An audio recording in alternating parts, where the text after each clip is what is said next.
Students, हम बात करेंगे पार्शियल फ्रैक्शन के ऊपर। हम देखेंगे पार्शियल फ्रैक्शन हमारे पास क्या होती है, इसकी ज़रूरत क्यों पेश आई। ठीक, तो ये लेक्चर सारी क्लासेस के लिए है, 9 मैट्रिक फर्स्ट ईयर इंटर सब के लिए, ठीक है ना, यानी क्लास 11 क्लास 12 इन सब के लिए, ठीक है, क्योंकि हम इसको बिल्कुल बेसिक से स्टार्ट करेंगे, ठीक है ना। मगर जिस कोर्स से हम पढ़ते हुए आ रहे हैं उसको हमने क्लास 12 के अंदर लिया है, ठीक है। तो कोई मसला नहीं है, अगर आप क्लास 9th के मैट्रिक के किसी भी के भी तो आप इसको पढ़ सकते हैं, ठीक है। देखिए, पार्शियल फ्रैक्शन होती क्या है, इसका जो यूज है वो एक्चुअल है क्लास 12 के अंदर, ठीक है ना। क्लास 12 के अंदर कहाँ पर है, तो क्लास 12 के अंदर जब हम इंटीग्रेशन पढ़ रहे हैं, अगर आप देखें तो ये जो चैप्टर, जिस चैप्टर के अंदर ये लेक्चर मौजूद है, ये वो क्या है, इंटीग्रेशन वाला ही चैप्टर है, ठीक है ना। मगर 9 मैट्रिक के बच्चे भी पढ़ सकते हैं, ठीक है, ये मैंने क्लियर करा है। तो इंटीग्रेशन के अंदर बेसिकली ये हमारे पास पार्शियल फ्रैक्शन काम आएंगी, ठीक है। और अगर आप जैसे 9 मैट्रिक 11 ये आपको इंटीग्रेशन नहीं पता कि क्या है और आप जूनियर क्लासेस के स्टूडेंट हैं, तो आप इंटीग्रेशन को छोड़ दीजिए, सिर्फ आप ये समझिए कि पार्शियल फ्रैक्शन होती क्या है, ठीक है। और जब आप क्लास 12 में आएंगे तो आपको पता लग जाएगा कि पार्शियल फ्रैक्शन कहाँ इस्तेमाल होती है, ठीक है। तो हम सारी क्लासेस को साथ लेकर चलेंगे, ठीक है। तो पार्शियल फ्रैक्शन क्या होती है, तो स्टूडेंट्स अगर इसको समझने के लिए हमारे पास काफ़ी, देखिए, काफ़ी सीरीज थोड़ी सी लंबी हो जाएगी, ठीक है ना। तो लेक्चर काफ़ी लॉन्ग हो सकता है, तो हम डिटेल से क्योंकि एक एक बारीकी इसकी पढ़ेंगे। तो पार्शियल फ्रैक्शन की अगर ओवरऑल बात करें तो पार्शियल फ्रैक्शन हमारे पास क्या होती है कि कोई हमारे पास जब फ्रैक्शन में वैल्यूज, एक्सप्रेशन या कोई भी हमारे पास नंबर्स लिखे हुए हो, अगर उनको हम तोड़ के लिख लें तो वो बेसिकली पार्शियल फ्रैक्शन कहलाती है, ठीक है। क्या मतलब हुआ, मतलब ये हुआ कि मिसाल के तौर पे मेरे पास फ्रैक्शन क्या होती है, सिर्फ अगर मैं बताऊं फ्रैक्शन को, अभी मैं और डिस्क्राइब करूंगा, सिर्फ एक नॉर्मली मैं बता रहा हूं कि हमारे पास डिवाइजर फॉर्म में कुछ लिखा हुआ होता है, जैसे मेरे पास ये लिखा हुआ है 3/2, सही है। तो ये एक मेरे पास अपॉन की फॉर्म भी बोलते हैं इसको, फ्रैक्शन फॉर्म भी बोल सकते हैं इसको, कोशंट फॉर्म भी बोलते हैं, डिवाइजर, रेशियो फॉर्म, ये सारी फॉर्म बोल सकते हैं, ठीक है। अब यही फॉर्म हमारे पास क्या कहलाती है, फ्रैक्शन फॉर्म कहलाती है, ठीक है। और इस फ्रैक्शन फॉर्म को अगर मैं तोड़ के लिख लूं तो ये मेरे पास क्या बन जाएगी, पार्शियल फ्रैक्शन बन जाएगी। तोड़ के किस तरह से लिख सकते हैं, तो स्टूडेंट्स ये बात हमें मालूम है कि ये 3 जो है इसको मैं क्या लिख सकता हूँ, इसको मैं लिख सकता हूँ, इसको मैं लिख सकता हूँ 2/2 और 2+1 3 होता है और डिवाइडेड बाई 2। और हमें पता है कि जब डिनोमिनेटर सेम होते हैं, दोनों को इकट्ठे करके लिखे हुए हैं, तो इनको अलग अलग लिखा जा सकता है, यानी ये जो 2 है वो इसको भी डिवाइड कर रहा है और ये 2 इसको भी डिवाइड कर रहा है। तो इसको मैं क्या लिख सकता हूँ, 2/2 प्लस 1/2, है ना, 1/2 लिख सकता हूँ इसको, क्लियर है।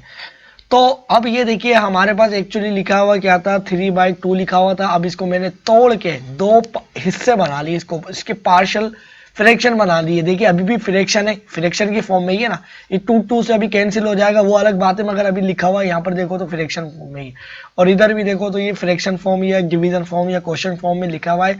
तो इसको, ये एक फ्रैक्शन थी मेरे पास, इसको मैंने तोड़ के दो फ्रैक्शन बना लिए, और ये हमारे पास क्या कहलाती है, रिजल्टेंट फ्रैक्शन, रिजल्टेंट। अब वो कैसे आती है, क्या क्या प्रोसेस है, वो आगे एक एक चीज समझेंगे, सही ना। सिर्फ मैं बताना चाह रहा हूँ कि कोई भी फ्रैक्शन जो हमारे पास लिखी हुई होती है उसको हम तोड़ के लिख लेते हैं तो वो हमारे पास क्या हो जाती है, जैसे मैं लिख लेता हूँ रिजल्टेंट, रिजल्टेंट फ्रैक्शन है ये हमारे पास, रिजल्टेंट, ठीक है ना। रिजल्टेंट फ्रैक्शन, स्पेलिंग को देखिए इग्नोर कीजिएगा, सही है ना, फ्रैक्शन, स्पेलिंग को नहीं, सॉरी, राइटिंग को, फ्रैक्शन, ठीक है ना। और ये हमारे पास अब क्या बन गई है, ये हमारे पास गिवन थी, गिवन फ्रैक्शन थी, इसको हमने तोड़ लिया, या रिजल्टेंट कह लो या गिवन कह लो, बात एक ही है, ठीक है। और अब हमने इसको क्या कर लिया, पार्शियल बना दिए, पार्ट बना दिए, पार्ट, सही है ना, टुकड़े बना दिए इसके, पार्शियल बन गई है, partial, partial fraction, partial fraction, सही है ना। अच्छा, अब ज़रूरी नहीं है कि सिर्फ नंबर ही हो, आपके पास अलजेब्रिक एक्सप्रेशन भी हो सकती है। यानी अलजेब्रिक एक्सप्रेशन क्या होती है, जैसे मिसाल के तौर पर हमारे पास, जैसे मेरे पास लिखा वो 5x + 4, ठीक है, और डिवाइडेड बाय लिखा वो x - 4, सही है, इस तरह से लिखा हुआ हो। और लिखा हुआ हो x प्लस 2, सही। ये एक हमारे पास ऐसे फ्रैक्शन हो, सही है ना, फ्रैक्शन ही है ये, देखिए हमारे पास एक, सही है, इसको मैं बढ़ के और बड़ा कर लेता हूँ, ठीक है ना। ये हमारे पास क्या थी, एक फ्रैक्शन ही, ठीक है। तो अब इसको हम क्या लिख सकते हैं, हमारे पास इसको हम लिख सकते हैं 4 डिवाइडेड बाय x माइनस 4, ठीक है, और plus 1 divided by x plus 2, ठीक है। इसको हमने क्या कर लिया, इसके पार्शियल फ्रैक्शंस बना लिए हैं, ठीक है। अभी कैसे बने इसके ऊपर बात नहीं कर रहा हूँ, वो हम आगे बात करेंगे, सिर्फ मैंने बताया ही हमने टुकड़ों में करके लिख लिया है, ठीक है। अब मैं सेकंड ईयर वालों को बच्चों को बता रहा हूँ जो कि इंटीग्रेशन पढ़ते हुए आ रहे हैं स्टूडेंट्स, अगर आपको इस तरह से क्वेश्चन मिलता है कि इसको इंटीग्रेट करें तो ये आपके लिए बहुत ही डिफिकल्ट हो जाता है, आप इसको बहुत मुश्किल से, आपके लिए बहुत मुश्किल हो जाएगी, ये पॉसिबल ही नहीं है। अब इधर ही इसको जब जैसे हमने पार्शियल फ्रैक्शन बना ली है तो आपको पता है कि होल इंटीग्रेशन होगी, तो आपको पता है इसकी इंटीग्रेशन अलग होगी, इसकी इंटीग्रेशन अलग, तो इसकी इंटीग्रेशन अलग और इसकी इंटीग्रेशन अलग। तो अब आप इसके ऊपर सब्स्टिट्यूशन मेथड, इसके ऊपर आप trigonometric method, trigonometric substitution method, ठीक है, तो ये सारे अप्लाई करके आप बहुत ही आसानी से ये क्वेश्चन जो है वो सॉल्व कर सकते हैं, या बेसिक जो हमने फार्मूलेज पढ़े थे इंटीग्रेशन में, आप वो भी इसको, वो वाले फार्मूले भी लगाकर इसको आसानी से बिल्कुल सॉल्व कर सकते हैं, ठीक है। तो अब पार्शियल फ्रैक्शन इसलिए हमारे पास काम आती है, ठीक है। और अब मैं बाकी स्टूडेंट्स को ये बता रहा हूँ कि ये पार्शियल फ्रैक्शन होती है कि हमारे पास जो दो एक्सप्रेशंस थी, इसको हम ये डिवाइजर डिनोमिनेटर में और न्यूमरेटर में इसको हमने तोड़ करके लिख लिया है, ठीक है। तो ये पार्शियल फ्रैक्शन बन गई, यानी हमारे पास ये रिजल्टेंट या गिवन फ्रैक्शन थी और इसको अब हमने पार्शियल फ्रैक्शन बना लिया, ठीक है। अब हम अपनी बात को जो है वो शुरू से स्टार्ट करते हैं, ठीक है ना, और हम इसको डिटेल से पढ़ेंगे कि किस तरह से होती है, किस तरह से लाई जाती है, ठीक है। तो बस आपको एक आइडिया देना चाह रहा था कि पार्शियल फ्रैक्शन होती क्या है, ठीक। अब स्टूडेंट्स हमारे पास पार्शियल फ्रैक्शन पढ़ने से पहले सबसे पहले हम बात करेंगे फ्रैक्शंस के ऊपर। फ्रैक्शंस क्या होती है, देखिए फ्रैक्शंस, सही है, फ्रैक्शंस क्या होती है, फ्रैक्शन, ठीक है। अब फ्रैक्शन क्या होती है कि जब भी हमारे पास दो नंबर डिवीजन फॉर्म में या क्वोशिएंट फॉर्म में लिखे हुए होते हैं, बेसिकली वही फ्रैक्शन कहलाती है। जैसे मेरे पास लिखा हुआ हो 2/3, जैसे मेरे पास लिखा हुआ हो 3/4, जैसे मेरे पास लिखा हुआ हो 5/3, ये सारे के सारे क्या है, हमारे पास फ्रैक्शन है, डिवीजन फॉर्म में लिखे हुए, क्वोशिएंट फॉर्म में लिखे हुए। हमारे पास ये रेशियो फॉर्म में भी लिखी हुई है, इसको ऐसे भी कह सकते हैं, ठीक है। अब जरूरी नहीं है सिर्फ नंबर ही, अलजेब्रिक एक्सप्रेशंस भी होती है, सही है। अब अलजेब्रिक एक्सप्रेशन क्या होती है, अगर उसके ऊपर हम बात करें स्टूडेंट्स, अलजेब्रिक, अगर मैं एक बार रिकॉल करूं तो अलजेब्रिक एक्सप्रेशन हमारे पास ऐसे अलजेब्रिक सेंटेंस होते हैं जो कि हमारे पास जैसे इंग्लिश के अंदर सेंटेंस होते हैं, वैसे ही अलजेब्रिक हमारे पास जो सेंटेंस लिखे हुए होते हैं उसको हम क्या बोलते हैं, अलजेब्रिक एक्सप्रेशन बोलते हैं, ठीक है। अब हमारे पास जैसे लिखा हुआ होता है 2x + 4 = 0, ठीक है, यही है। तो अब इसके अंदर क्या आया है, इधर इक्वल का साइन आया, तो इसका मतलब ये क्या है, ये एक इक्वेशन है, ठीक है। अब हमारे पास 2x² हो या सिर्फ यही लिखा हुआ हो, अब इक्वल टू नहीं है, कुछ भी नहीं है, सिर्फ ये लिखा हुआ है, सही है, तो इसका मतलब है ये एक क्या है, एक्सप्रेशन है, ठीक है, अलजेब्रिक एक्सप्रेशन। क्यों, क्योंकि इसके अंदर नंबर कॉन्स्ट, ये क्या है, एक कोफिशिएंट भी आ रहा है। कोफिशिएंट क्या होता है, जो कि वेरिएबल के साथ आ रहा होता है, ये वेरिएबल भी आ रहा है इसके अंदर, कांस्टेंट भी आ रहा है, कोफिशिएंट भी आ रहा है, और ये हमारे पास सारी की सारी मिलके क्या बना रही है, एक एक्सप्रेशन बना रही है, सही है ना। अब जरूरी नहीं एक्सप्रेशन ऐसी हो सकता है x⁻³ होती, सही है, ये भी एक एक्सप्रेशन है, हो सकता था इधर x पावर आपके पास 4 होता, ये भी एक एक्सप्रेशन है, हो सकता था इधर 7x² होता, ये भी एक एक्सप्रेशन है आपके पास, ठीक है। तो ये सारी की सारी क्या कहलाती है, अलजेब्रिक एक्सप्रेशन, ठीक है ना। हो सकता था इधर ये भी लिखा हुआ हो x√, ठीक है, ये भी एक एक्सप्रेशन है, ठीक है। तो ये सारी की सारी क्या होती है, एक्सप्रेशन होती है, ठीक है। अगर इस एक्सप्रेशन के अंदर देखें तो हमारे पास इसके अंदर डिग्री भी होती है। डिग्री क्या होती है, ये सारी की सारी क्या होती है, टर्म्स होती है, ठीक है। टर्म्स क्या होती है कि हमारे पास दो, हमारे पास यानी x और कांस्टेंट कोफिशिएंट के तौर पे कुछ नंबर्स या वैल्यूज लिखी हुई हो, उनके दरमियान प्लस या माइनस का साइन आ जाए तो वो उसको टर्म्स के अंदर डिवाइड कर देती है, तकसीम कर देती है। अगर यहाँ देखें तो हमारे पास कितनी टर्म्स बनी, 1 2 3 4, 4 टर्म्स बननी, ठीक है। अब इसके अंदर जो हाईएस्ट डिग्री वाली जो टर्म है वो कौन सी है, हाईएस्ट डिग्री क्या होती है, जिस टर्म्स के अंदर सबसे ज्यादा पावर या एक्सपोनेंट होती है, पावर के लो, एक्सपोनेंट के लो, एक डिग्री के लो, डिग्री नहीं पावर के लो या एक्सपोनेंट के लो, ठीक है। तो जिस टर्म्स के अंदर हाईएस्ट पावर हो वो जो पावर होती है वो क्या कहलाती है, डिग्री कहलाती है। डिग्री क्या, उस एक्सप्रेशन की डिग्री कहलाती है, ठीक है। अगर हम देखें तो हम बोलेंगे इस एक्सप्रेशन की जो डिग्री है वो क्या है, 5 है। अगर मैं लिखूं 2x plus 5 plus x 7 plus 7, तो इसकी जो हाईएस्ट डिग्री है वो क्या है, 7 है, सही है। तो इसके अंदर कितनी क्या बननी है, 3 बननी है। तो हाईएस्ट इसकी जो डिग्री है वो क्या है, 7 है। और ये क्या कहलाती है, लीडिंग टर्म कहलाती है, ठीक है ना। लीडिंग टर्म भी कहलाती है और ये हाईएस्ट डिग्री क्या कहला रही है, हाईएस्ट डिग्री कहला रही है इन एक्सप्रेशन के अंदर, ठीक है। ये सारी की सारी क्या होती है, एक्सप्रेशन होती है, ठीक।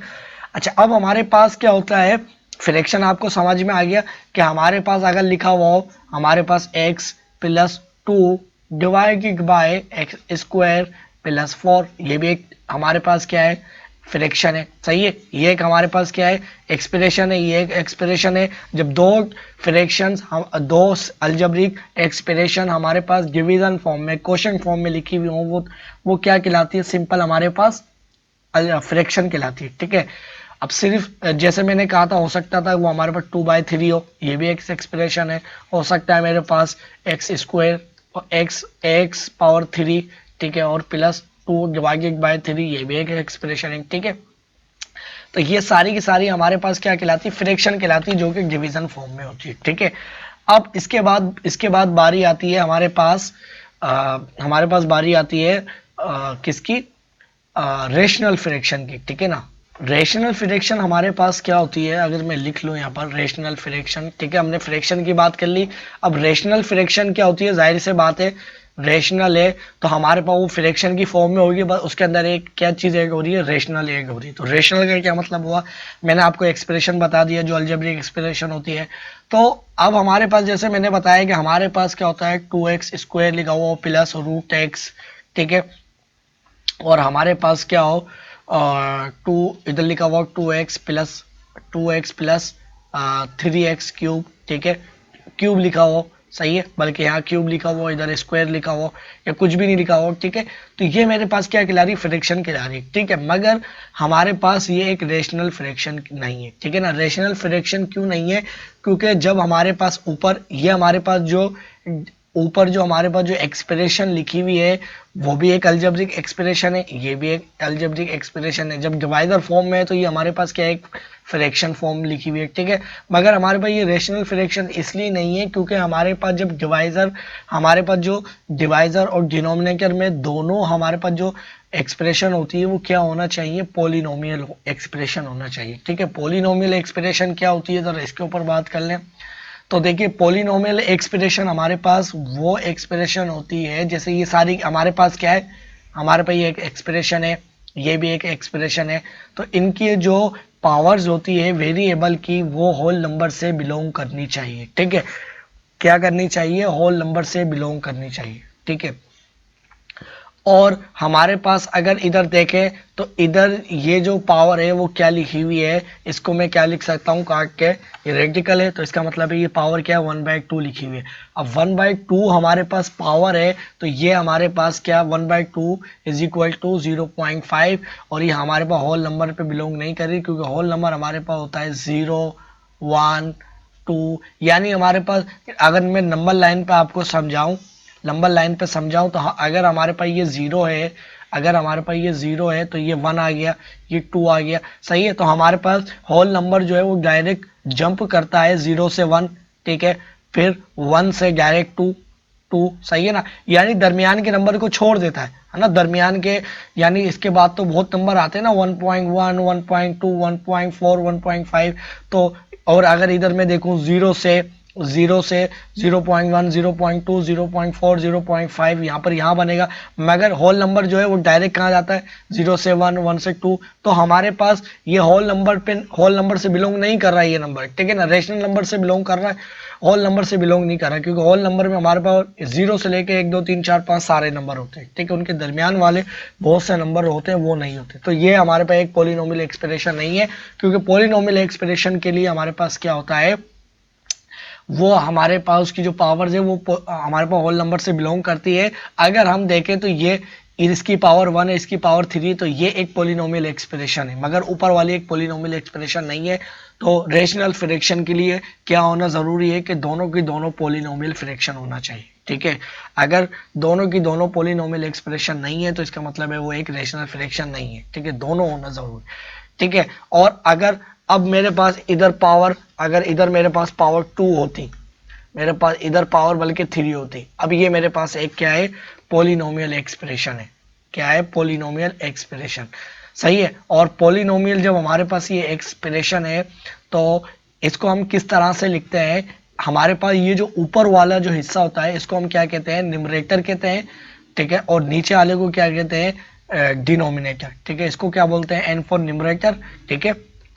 इसको क्या बोलते हैं हम, न्यूमरेटर, ठीक है। और इसके अंदर जो वेरिएबल यूज हो रहा है वो क्या है, एक्स, ठीक है। और डिवाइडेड बाय हमारे पास क्या है, डिनोमिनेटर, डी फॉर डिनोमिनेटर, और वेरिएबल क्या यूज हो रहा है, एक्स। जरूरी नहीं दोनों के अंदर ही एक्स यूज हो, सही है ना, नहीं दोनों के अंदर ही एक्स यूज हो। मतलब बताना मैं ये चाह रहा हूँ कि जो हमारे पास ये जो एक्स है इसके अंदर जो वेरिएबल आ रहा है डी फॉर डिनोमिनेटर हो गया, और एक्स का क्या मतलब है, एक्स का मतलब है कि इस ये जो एक्सप्रेशन लिखी हुई है इसके अंदर जो वेरिएबल यूज हो रहा है वो क्या है, एक्स है। और ऊपर जो वेरिएबल यूज हो रहा है वो क्या है, एक्स है, ठीक है। याद रहे कि दोनों के अंदर जो वेरिएबल होगा डिवाइजर में और न्यूमरेटर में वो दोनों क्या होगा, एक्स ही होगा। ऐसा नहीं होगा कि इधर एक्स और नीचे वाई हो, ऐसा नहीं होगा, ठीक है।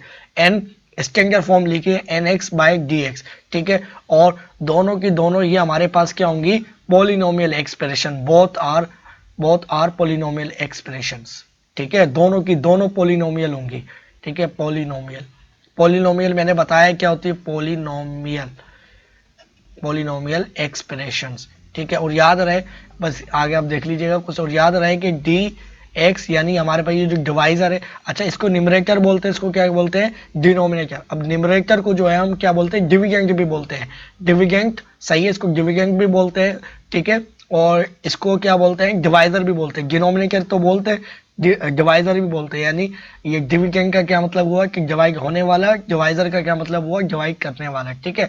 और मैं ये कह रहा था कि डिवाइजर कभी भी नॉट इक्वल टू जीरो नहीं हो सकता, क्योंकि अगर ये जीरो के बराबर होगा तो आपको पता है कि अनडिफाइन है, ठीक है।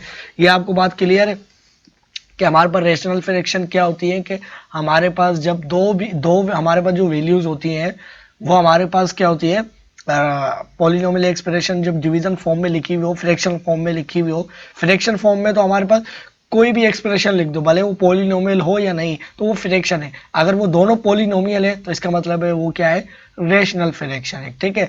अब इसके अंदर मैं आपको एक और बात ये बताना चाह रहा था कि हर हमारे पास जो पॉलिनोमियल एक्सप्रेशन होती है वो क्या होती है, रेशनल फ्रैक्शन होती है, मगर हर रेशनल फ्रैक्शन पॉलिनोमियल एक्सप्रेशन नहीं होती। अगर आप इसको ध्यान से देखो तो ये आपके पास क्या है, ये पूरी की पूरी, एक की बात नहीं कर रहा हूँ, ये सिर्फ एक जो है, ये एक की अगर मैं बात करूं तो ये हमारे पास क्या एक पॉलिनोमियल एक्सप्रेशन है, ठीक है। इस एक की अगर मैं बात करूं तो ये हमारे पास क्या एक पॉलिनोमियल एक्सप्रेशन है, मगर ये दोनों को जमा करके मैं एक बात कहूं कि ये क्या पूरी जो एक्सप्रेशन है जो डिवाइजर में लिखी हुई कि पॉलिनोमियल है, तो ये पॉलिनोमियल एक्सप्रेशन नहीं है। क्यों? क्योंकि जब भी हमारे पास 2x स्क्वायर प्लस x लिखा हुआ हो और उसको कोई वेरिएबल डिवाइड कर रहा हो वही वाला, तो वो एक पॉलिनोमियल एक्सप्रेशन नहीं रहती। ये भी एक जरूरी बात मैं बता रहा था, ठीक है ना। पावर तो होल नंबर से बिलोंग करती है, और साथ में इधर जो है वो जो वेरिएबल है वो उसको क्या कर सकता है, उसको वो क्या कर सकता है, डिवाइड नहीं कर सकता। हाँ, अगर जीरो हमारे पास x पावर 0 लिखा हुआ हो तो अब इसका मसला नहीं है, क्योंकि ये 1 के ही बराबर होता है, x power 0 is equal to 1। तो ये एक हमारे पास क्या है, पॉलिनोमियल एक्सप्रेशन है, सही है। क्योंकि अब ये इसको जब डिवाइड कर रहा है तो ये 1 ही है, अब 1 से कोई मसला नहीं। हाँ, अगर इधर x की पावर इधर 1 होती ना, फिर ये हमारे पास पॉलिनोमियल एक्सप्रेशन नहीं होती। अब ओवरऑल इस पूरी एक्सप्रेशन को बात करूं मैं x पावर 0 को मिलाकर, तो ये मेरे पास क्या है, एक पॉलिनोमियल एक्सप्रेशन है, ठीक है। और ये एक मेरे पास रेशनल फ्रैक्शन भी, ठीक है। अब इस पूरी को मैंने क्या कह दिया कि ये मेरे पास पॉलिनोमियल एक्सप्रेशन है, ठीक है, क्योंकि x पावर 0 तो 1 है। अगर मैं इंडिविजुअल बात करूं, सिर्फ ऊपर वाली की बात करूं, तो ये तो एक पॉलिनोमियल एक्सप्रेशन है, क्योंकि इसकी पावर 1 है, इसकी पावर 2 है, इसकी पावर 1 है। अगर सिर्फ इस अकेले की बात करूं तो ये भी एक सिर्फ, अभी तो मैंने क्या कहा था, इन दोनों को मिलाकर एक पोलिनोमियल एक्सप्रेशन। मैंने इसकी अकेले की बात करी तो ये भी एक पोलिनोमियल एक्सप्रेशन है, इस अकेले की बात करूं तो ये भी एक पोलिनोमियल एक्सप्रेशन है। आने के मैंने क्योंकि मैंने कहा था कि पोलिनोमियल जो एक्सप्रेशन होती है, भले एक टर्म हो, इसके अंदर जो टर्म है वो एक है, जरूरी नहीं है आपके पास कितनी हो, भले एक टर्म है तो इसकी जो पावर है वो 0 है, तो इसका मतलब है होल नंबर से बिलोंग कर रही है, तो ये हमारे पास क्या है, एक पोलिनोमियल एक्सप्रेशन है। सही है, और ये भी एक पोलिनोमियल एक्सप्रेशन है, ये एक भी एक पोलिनोमियल एक्सप्रेशन है। तो जब दोनों पोलिनोमियल एक्सप्रेशन होती है तो वो हमारे पास क्या होती है, रेशनल फ्रैक्शन होती है। ठीक है, अब इसको पूरी की पूरी बात कर लूं तो ये भी एक पोलिनोमियल एक्सप्रेशन पूरी की पूरी, क्योंकि ये क्या है, ये 1 है। सही है ना, 1 डिवाइजर होता तो कुछ फर्क नहीं पड़ता, मगर ये हमारे पास ये एक पोलिनोमियल एक्सप्रेशन है, ये एक पोलिनोमियल एक्सप्रेशन है, मगर इन दोनों को मिलाकर ये एक पूरी पोलिनोमियल एक्सप्रेशन नहीं है, क्योंकि अगर डिवाइजर पे देखें तो एक्स पावर क्या आ गया, 3 आ गया, है ना। तो ये एक हमारे पास क्या है, एक पोलिनोमियल एक्सप्रेशन नहीं है। सही है, हाँ अगर इधर सिर्फ हमारे पास ये एक्स नहीं होता तो फिर ये हमारे पास क्या होती है, रेशनल फ्रैक्शन भी होती है, और क्या होती है, पोलिनोमियल एक्सप्रेशन भी होती है। अच्छा, जरूरी नहीं है कि इधर सिर्फ एक्स पावर यही हो, इधर हमारे पास इधर ये 3 लिखा हुआ होता तो अब इधर क्या एक्स पावर तो 0 ही है, तो इधर जो वेरिएबल है वो कोई डिवाइड नहीं कर रहा। अब इसको पूरी की बात करूं तो ये भी पोलिनोमियल एक्सप्रेशन है, और सिर्फ इतने हिस्से की बात करूं ये भी पोलिनोमियल एक्सप्रेशन और ये भी पोलिनोमियल एक्सप्रेशन है। ठीक है, अब देखिए, अगर आपको ये बात समझ में नहीं आई आप छोड़ दीजिए, अभी आपके मतलब की बात भी नहीं, आप इसको इग्नोर कीजिए। सही है ना, आपको मैंने फाजुल में उलझा दिया तो या अगर आपके दिमाग से ऊपर से निकल गई, इस बात को छोड़ दीजिए कि हर पोलिनोमियल एक्सप्रेशन रेशनल फ्रैक्शन होती है। सही है ना, इसका कोई काम भी नहीं है। ठीक है, बस बताना जरूरी था। ठीक, अब हमारे पास क्या होती है, हमने रेशनल फ्रैक्शन समझ ली। अब हम देखेंगे कि हमारे पास जो होती है रेशनल फ्रैक्शन, जब ये आ जाती है तो फ्रैक्शन के अंदर हमारे फर्दर टाइप्स आ जाती है, 2 टाइप्स। कौन कौन सी, एक आ जाती है हमारे पास प्रॉपर फ्रैक्शन, एक हमारे पास आ जाती है इम्प्रॉपर फ्रैक्शन। सही है, मैं लिख देता हूं, इधर हमारे पास क्या आ जाती है, इम्प्रॉपर। सबसे पहले प्रॉपर लिखता हूं, प्रॉपर फ्रैक्शन। सही है ना, प्रॉपर फ्रैक्शन। सही है, प्रॉपर फ्रैक्शन। और दूसरी हमारे पास आ जाती है इम्प्रॉपर फ्रैक्शन, इम्प्रॉपर। सही है ना, अगर मैं गलती कर दूं कि लिखने में तो आप इग्नोर कीजिएगा। सही है ना, इम्प्रॉपर फ्रैक्शन। ठीक है, अब हमारे पास जब भी कोई पार्शियल प्रॉपर फ्रैक्शन होती है तो उसको हम कन्वर्ट कर सकते हैं in the form of partial fraction. ठीक है, अब प्रॉपर होती क्या है वो हम बाद में देखेंगे, सिर्फ मैं बता रहा हूं कि अगर हमारे पास कोई भी, हमारे पास जो फ्रैक्शन होती है वो प्रॉपर है, पहले क्या फ्रैक्शन है, ठीक है, और हमारे पास वो रेशनल फ्रैक्शन है। क्या जरूरी है, रेशनल फ्रैक्शन। रेशनल फ्रैक्शन के बाद यानी इस तरह की फ्रैक्शन हो, ठीक है, और उसके अंदर हमारे पास क्या हो, वो हो प्रॉपर फ्रैक्शन। अब ये प्रॉपर है या इम्प्रॉपर है उसके ऊपर बाद में बात करूंगा। अगर वो प्रॉपर है, ये हमारे पास क्या है, अभी मैंने देखा कि ये हमारे पास क्या है, हमारे पास एक रेशनल फ्रैक्शन है। ठीक है, फिर रेशनल फ्रैक्शन के बाद देखा जाएगा कि वो हमारे पास प्रॉपर है या इम्प्रॉपर है। अगर वो प्रॉपर फ्रैक्शन है तो वो उसको हम कन्वर्ट कर सकते हैं इनटू पार्शियल फ्रैक्शन। सही है, इनटू पार्शियल फ्रैक्शन। सही है, पार्शियल फ्रैक्शन में कन्वर्ट कर सकते हैं। और अगर हमारे पास वो इम्प्रॉपर फ्रैक्शन है, यानी इस तरह की हमारे पास फ्रैक्शन लिखी हुई रेशनल है, रेशनल भी है मगर इम्प्रॉपर है, तो उसको हम पहले क्या करेंगे, पहले क्या करेंगे, कन्वर्ट इनटू प्रॉपर फ्रैक्शन। उसको हम पहले क्या करेंगे, क्योंकि हम अभी मैंने क्या बात कही कि हमारे पास जो पार्शियल फ्रैक्शन है वो बनती किसकी है, सिर्फ प्रॉपर फ्रैक्शन की। अगर प्रॉपर फ्रैक्शन नहीं है तो हम उसको क्या करेंगे, कन्वर्ट इनटू पार्शियल फ्रैक्शन, और कन्वर्ट इनटू प्रॉपर फ्रैक्शन। सही है ना, convert into proper fraction, proper fraction. सही है ना, फिर उसके बाद हम क्या करेंगे, उसको पार्शियल फ्रैक्शन बनाएंगे। ठीक है, क्लियर है। अभी हम बात करते हैं प्रॉपर फ्रैक्शन की। तो प्रॉपर फ्रैक्शन क्या होती है कि हमारे पास, तो इसको यहाँ देखिए स्क्रीन पर आपको इसकी डेफिनेशन नजर आ रही होगी। प्रॉपर फ्रैक्शन क्या होती है कि रेशनल फ्रैक्शन मैंने क्या बताया, अभी आपको बताया कि रेशनल फ्रैक्शन क्या होती है, जब दो हमारे पास वैल्यूज फ्रैक्शन फॉर्म में लिखी हुई हो और न्यूमरेटर और डिनोमिनेटर दोनों के दोनों हमारे पास क्या हो, पोलिनोमियल एक्सप्रेशन हो, तो वो क्या है, रेशनल फ्रैक्शन है। अब आपके पास रेशनल फ्रैक्शन भी है, ठीक है, और उसके बाद वो प्रॉपर फ्रैक्शन होगी कब, जब उसकी जो पोलिनोमियल जो ऊपर वाली जो हमारे पास न्यूमरेटर है उसकी जो पावर है, ठीक है ना, कौन सी पावर, डिग्री क्या होती है उस टर्म के अंदर, जो बहुत सारी टर्म्स होती है उनके अंदर जो सबसे ज्यादा पावर वाली जो टर्म होती है एक्स की, जो जिस टर्म के अंदर सबसे ज्यादा एक्स की पावर होती है वो क्या होती है, डिग्री कहलाती है उस एक्सप्रेशन की। तो हमारे पास क्या होता है कि polynomial nx in the numerator is less than degree of the polynomial x in the denominator, ठीक है। यानी उसने क्या कहा कि हमारे पास जो है जो न्यूमरेटर है उसकी जो पावर है वो क्या होनी चाहिए, लेस होनी चाहिए डिनोमिनेटर की डिग्री से, ठीक है ना। फॉर एग्जांपल ये दिया हुआ है, जैसे हमारे पास इधर लिखा हुआ है 2x divide by x plus 1, अगर इधर x देखें तो इधर x की पावर क्या है, 0 है, सही है। और नीचे अगर डिनोमिनेटर में देखें तो इधर हमारे पास इस टर्म की जो x की पावर आ रही है वो 1 है, तो हमारे पास जो न्यूमरेटर है उसकी x की पावर क्या है, नीचे वाले डिनोमिनेटर से कम है, तो इसका मतलब है ये एक प्रॉपर फ्रैक्शन है, ठीक है। अगर हम यहाँ देखें तो इधर x की पावर 1 है, उधर हाईएस्ट डिग्री देखी जाती है, डिग्री क्या होती है, अब वो भले किसी भी एक टर्म की देखी जाए। अब इधर क्या है, हमारे पास x की पावर 1 है और उधर x की पावर क्या है, 2 है, तो इसका मतलब क्या है, हमारे पास ये जो है x, ये हमारे पास एक प्रॉपर फ्रैक्शन है, ठीक है, रेशनल फ्रैक्शन भी है और एक प्रॉपर फ्रैक्शन भी है, ठीक है। और अगर इधर देखें तो इधर x की पावर हमारे पास क्या है, 2 है, इधर x की पावर क्या है, इधर हमारे पास जो है लीडिंग टर्म को बेसिकली हम ये कह सकते हैं, जो लीडिंग टर्म्स होती है, जो सबसे ज्यादा पावर वाली जो टर्म होती है, जो इधर x पावर 3 उधर x पावर 2 है, तो हमारे पास जो ऊपर वाली जो टर्म है न्यूमरेटर उसकी जो x की पावर है वो 2 है और इसकी x की पावर 3 है, तो इसका मतलब है कि हमारे पास जो ऊपर न्यूमरेटर की जो पावर है वो लेस है किससे, डिनोमिनेटर से, तो इसका मतलब है कि हमारे पास ये क्या है, एक प्रॉपर फ्रैक्शन है, ठीक है। इसी तरह से अगर हमारे पास ये इम्प्रॉपर फ्रैक्शन होती है तो वो क्या होती है, सब कुछ वही होना चाहिए कि हमारे पास वो क्या है, हमारे पास वो रेशनल फ्रैक्शन हो, ठीक है। वो हमारे पास क्या होती है, प्रॉपर फ्रैक्शन होती है जब हमारे पास न्यूमरेटर जो होता है, ऊपर जो लिखी हुई जो एक्सप्रेशन होती है उसकी जो पावर है वो अगर इक्वल है या ग्रेटर है, सही है ना।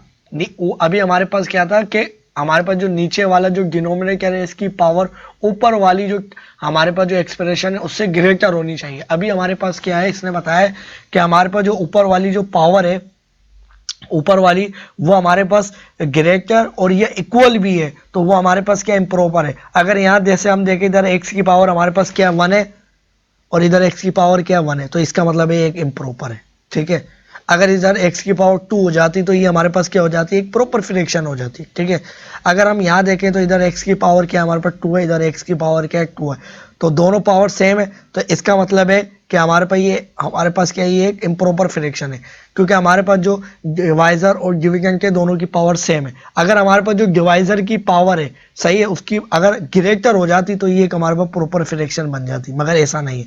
अगर हम यहाँ देखें तो अब हमारे पास ये क्या है, हमारे पास इधर x की पावर 4 है और इधर x की पावर क्या है 3 है, तो हमारे पास जो डिवाइजर है उसकी पावर अभी भी कम है, तो इसका मतलब है कि हमारे पास क्या है, एक इम्प्रॉपर फ्रैक्शन है। डिवाइजर की पावर ग्रेटर होना लाजिम है, अगर वो ग्रेटर है तो वो हमारे पास क्या एक प्रॉपर फ्रैक्शन है, अगर वो उसके इक्वल भी है या लेस है, ठीक है, या इन अदर वर्ड में बात करूं कि इसकी जो पावर है डिविडेंड की, अगर वो ग्रेटर है या इक्वल भी है तो वो हमारे पास क्या है, एक इम्प्रॉपर फ्रैक्शन है, ठीक है।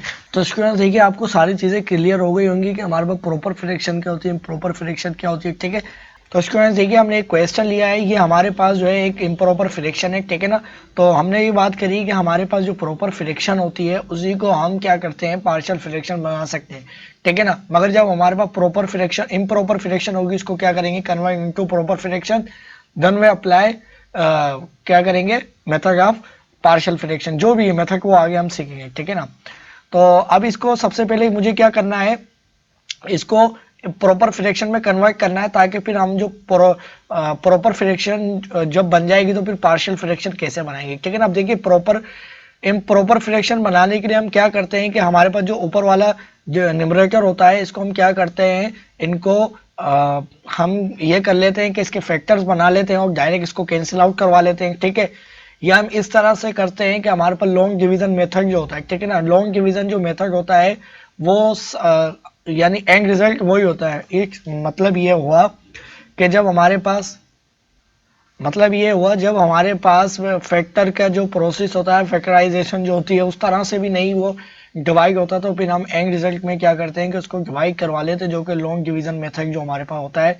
मैकली क्लास में हम पढ़ चुके हैं, इसके ऊपर लेक्चर मौजूद है, आप देख लीजिए अगर आपको नहीं पता बिल्कुल भी। बाकी थोड़ा सा हम यहाँ भी समझ लेंगे, ठीक है ना। और याद रही हमारे पास क्या है, एक्स स्क्वायर है, ठीक है। और हमारे पास ये क्या है, हमारे पास डिवाइजर कहाँ आएगा, डिवाइजर हमारे पास यहाँ आ जाएगा एक्स स्क्वायर प्लस 5, ठीक है। और अंदर जो जिसको डिवाइड करना है, डिविडेंड क्या है हमारे पास, x cube minus x square plus x plus 1, ठीक है। तो अब हम क्या करते हैं इसमें, हमारे पास हम ये जो एक्स स्क्वायर है इसको इतनी दफा पढ़ना है कि हमारे पास जो है ना एग्जैक्टली एक्स क्या आ जाए, इस x को किससे मल्टीप्लाई कराएंगे हमारे पास जो है एक्स क्यूब आ जाए। तो हम इधर लिखते हैं जिसको मल्टीप्लाई करवाना होता है। तो हम क्या करेंगे, x इसको x, ये एक्स स्क्वायर है, जब ये x से मल्टीप्लाई होगा तो एक्स क्यूब हो जाएगा, ठीक है ना। और फिर उसके बाद क्या होता है, ये जो देखिए सेम आ गई दोनों वैल्यूज। उसके बाद जो रिमेनिंग टर्म्स होती है डिवाइजर की, वो उसके साथ क्या होंगी, मल्टीप्लाई होंगी, जिसको हमने पहले टर्म से मल्टीप्लाई करवा के इसके बराबर बनाया। यानी 5 जो है वो अब इससे मल्टीप्लाई होगा, तो 5 मल्टीप्लाई एक्स हमारे पास क्या हो जाएगा, प्लस 5x, ठीक है ना। अब ये 5x इसके यहाँ लिखो या वहाँ लिखो, बात एक ही, कोई मसला नहीं है, सही है। बहुत से लोग यहाँ लिखते हैं इसको छोड़ देते हैं, ठीक है ना। तो अब हमारे पास क्या हो जाएगा, साइन चेंज हो जाएंगे, ये प्लस में, ये माइनस, ये प्लस था ऊपर, ये माइनस में हो जाएगा, ये भी प्लस है तो ये भी माइनस, तो ये कैंसिल, ठीक है। तो अब हमारे पास ये क्या है, ये 5x है और ये स्क्वायर है, तो ये जो है ना इससे डिवाइड होगा, तो हमारे पास सबसे पहले क्या हो जाएगा, माइनस एक्स पावर 2 इधर आ जाएगा ये वाला, ठीक है। और ये वाला जो है माइनस और ये प्लस है, तो हमारे पास क्या बचेगा, प्लस 4x और ये प्लस 1 एज इट इज, ठीक है। जो कैंसिल आउट हो जाएगा वो एज इट इज, और जो नहीं हो रहा वो एज इट इज नीचे आ जाएगा, ठीक है ना। अब हमारे पास जो है ना दोबारा से मुझे क्या करना है, x को, इस x को किससे मल्टीप्लाई करवाना है, तो एग्जैक्टली मेरे पास क्या आ जाए, एक्स स्क्वायर आ जाए। तो देखिए अगर मैं -1 से मल्टीप्लाई करवाता हूं तो मेरे पास क्या हो जाएगा, माइनस एक्स स्क्वायर आ जाएगा, ठीक है। और रिमेनिंग मेरे पास जो टर्म्स है वो 5 है, तो 5 -1 से मल्टीप्लाई होकर हमारे पास एग्जैक्टली क्या आएगा, -5 आ जाएगा, ठीक है। तो ये देखिए माइनस साइन प्लस में हो जाएगा और ये माइनस साइन ये भी प्लस में, तो हमारे पास देखिए ये इससे कैंसिल, ठीक है। और ये जो है ना हमारे पास -4x इधर आ जाएगा, ठीक है। और ये जो है ना इससे क्या हो जाएगा, ये हो जाएगा +6 हो जाएगा, ठीक है। अब हमारे पास जो है ना, अब स्टूडेंट्स हमारे पास इससे ज़्यादा ये डिवाइड नहीं हो सकता, ठीक है ना, फिर हमारे पास वो फ्रैक्शन में आ जाएगा। तो अब हमारे पास ये क्या बन गया है, अगर इसको मैं लिखना चाहूँ तो स्टूडेंट्स ये हमारे पास वैल्यूज आ गई हैं। एक हमारे पास तरतीब ये होती है कि हमारे पास ये जो बचा है ये क्या है, रिमाइंडर है, ठीक है। ये हमारे पास क्या है, रिमाइंडर, सही है ना, रिमाइंडर। ये हमारे पास क्या है, क्वोशंट, ठीक है ना। ये हमारे पास क्या है, क्वोशंट, मैं इधर लिख देता हूँ, ये हमारे पास क्या है, क्वोशंट, QUETIEN, क्वोशंट, स्पेलिंग देख लीजिएगा। और ये हमारे पास क्या था, डिवाइजर था, सही है, डिवाइजर, और ये जो डिवाइड जो होने वाला था ये क्या होता है, डिविडेंड होता है, इसको डिनोमिनेटर भी बोलते हैं, ठीक है ना, मगर ये क्या है, डिविडेंड, सही है ना, डिविडेंड। तो अब हमारे पास क्या होता है कि हमारे पास ये जो अंदर वाला होगा वो किसके बराबर होगा स्टूडेंट्स, हमारे पास जो होता है डिविडेंड, हमारे पास डिविडेंड, अगर हमारे पास जो है ना x cube minus x square plus x plus 1 is equal to किसके बराबर होगा स्टूडेंट्स, हमारे पास जो है ना ये दो फैक्टर जो है इनको मैं मल्टीप्लाई करवा लूँ, यानी एक्स स्क्वायर प्लस 5, सही है ना। और उसके बाद x -1 और प्लस रिमाइंडर क्या है हमारे पास है -4x, ठीक है ना, और प्लस 6। तो ये एग्जैक्टली इसके बराबर आएगा। बिल्कुल इसी तरह से अगर मैं आपको इधर दिखाऊं कि अगर मेरे पास इधर लिखा हुआ हो, 17 और डिवाइजर हो, यानी मेरे पास लिखा हुआ हो 17/4, सही है। तो हमारे पास क्या आ जाएगा, इस तरह से अगर डिवीजन फॉर्म हो तो ये डिवाइजर आ गया और ये क्या आ गया, डिविडेंड आ गया, तो 4 डिवाइजर इधर आएगा। तो आपको पता है कि 4 टाइम्स 60, तो 4 इधर आ गया, तो हमारे पास रिमाइंडर क्या बचेगा, रिमाइंडर 1 बचेगा, सही है। तो हमारे पास 17 किसके, ये हमारे पास जो 17 था, 17 इज इक्वल टू क्या हो जाएगा, 4 4 17, और हमारे पास ये क्या आ जाएगा 4 टाइम्स 4 और प्लस 1, यानी अंदर जो हमारे पास जो डिविडेंड था वो किसके बराबर होगा, 17 बराबर होगा ये वाला डिवाइजर और ये वाला क्वोशंट मल्टीप्लाई, और जो रिमाइंडर बचेगा उसको ऐड कर लेंगे तो हमारे वो 17 के बराबर आ जाएगा। ठीक है, बिल्कुल यही वाली चीज भी इसी तरह से लिखी हुई है। ठीक है ना, यानी हमारे पास ये जो वैल्यूज थी ये किसके बराबर होगी, ये वाली वैल्यूज, ये हमारे पास ये डिवाइजर उसके साथ क्वोशंट मल्टीप्लाई और प्लस 1। अब मैं चाह रहा हूं कि ये वाला जो 17 है, यानी जो मेरे पास एक्चुअल क्या लिखा हुआ था 1/17/4 लिखा हुआ था, ये किसके बराबर होगा। तो इसको मैं इस तरह से लिख सकता हूं कि मेरे पास जो है ना 17, देखिए अब मेरे पास मुझे क्या लिखना है 17/4 लिखना है, इधर 3 मैंने 17 के बराबर लिखा था। ठीक है, अब मुझे इसको इस तरह से मैनेज करना है कि ये बिल्कुल 17/4 ही है।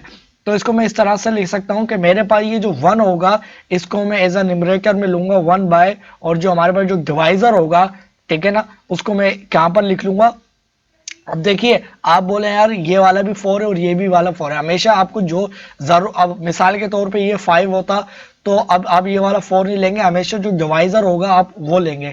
आप क्या करेंगे, जो भी रिमाइंडर बचेगा उसको डिवाइड करवा लेंगे डिवाइजर पर, तो डिवाइजर क्या आएगा 4 आ गया। ठीक है, और फिर इसके अंदर ऐड कर लेंगे क्वोशंट, सही है, अभी क्या कर लेंगे क्वोशंट ऐड कर लेंगे, सही है। तो अब आपके पास ये 17/4 के ही बराबर है। कैसे बराबर है, तो अगर इसके नीचे मैं 4 लेके आऊंगा, 4 ऊपर भी लेकर आऊंगा तो इसको हमारे पास क्या हो जाएगा, ये 16 हो जाएगा, 16 जमा 1 17, 17/4 हो जाएगा। ठीक है, तो ये देखिए इस तरह से इसको मैंने मैनेज किया है। अब मैं चाह रहा हूं कि मैं इस चीज को जो है ना बिल्कुल एग्जैक्टली तोड़ के मैं इसको प्रॉपर फ्रैक्शन में कैसे लिख सकता हूं। जब मैंने डिवाइड करवा लिया तो मेरे पास क्या बचा है, मेरे पास जो रिमाइंडर बचा है उसको मैं लिख लूंगा -4x, ठीक है, और +6। ठीक है, अब उसको डिवाइड करवाऊंगा किस पे, डिवाइजर पे। डिवाइजर क्या है मेरे पास, डिवाइजर है x² + 5x। ठीक है, ये आ गया, और इसके अंदर ऐड क्या करूंगा मैं, जो मेरे पास रिमाइंड क्वोशंट था, तो मेरे पास आ जाएगा x + 1। ठीक है, x + 1, सही है, इसको मैं साइड में करके लिख लेता हूँ। ठीक है ना, सही है। तो एग्जैक्टली ये वाली जो चीज है ये हमारे पास इसी के बराबर है। देखिए अब हमने क्या कर लिया कि स्क्वायरिंग जो हमारे पास जो फ्रैक्शन थी उसको हमने पार्शियल फ्रैक्शन में कन्वर्ट कर लिया है। अब इस वाली साइड को छोड़िए, आप सिर्फ ये वाला साइड देखिए कि अब जो इसकी डिनोमिनेटर है उसकी जो पावर है वो क्या हो गई है, वो ग्रेटर हो गई है किससे, न्यूमरेटर से। तो ये वाली जो चीज है ये एक हमारे पास क्या बन गई है, प्रॉपर फ्रैक्शन बन गई है। ठीक है ना, अब ये वाली क्या है, ये जो हमारे पास x + -1 जो है ये एक, इसके नीचे डिवाइजर में कुछ नहीं है, तो ये एक हमारे पास अलग से क्या बन गई है, एक अलजेब्रिक वो बन गई है एक्सप्रेशन। ठीक है ना, एक हमारे पास एक ही एक्सप्रेशन है। ठीक है, अभी हमारे पास कोई फ्रैक्शन वगैरह नहीं है, सही है। तो अगर जो हमारे पास जो इंटीग्रेशन वाले स्टूडेंट हैं, अब वो इसको क्या वो इस चीज को, अब हमारे पास जब ये दो चीजें बन गई है तो इस चीज को और इस चीज को इंटीग्रेट करना उनके लिए बहुत आसान हो गया। इस चीज को वो आराम से इंटीग्रेट कर सकते हैं, इसको नहीं कर सकते, क्योंकि अब ये हमारे पास एक प्रॉपर फ्रैक्शन बन गई है। तो अब हम देखेंगे इस प्रॉपर फ्रैक्शन को हम किस तरह से पार्शियल फ्रैक्शन में कन्वर्ट करेंगे। ठीक है, आई होप कि आपको सारी चीजें क्लियर हो गई होंगी।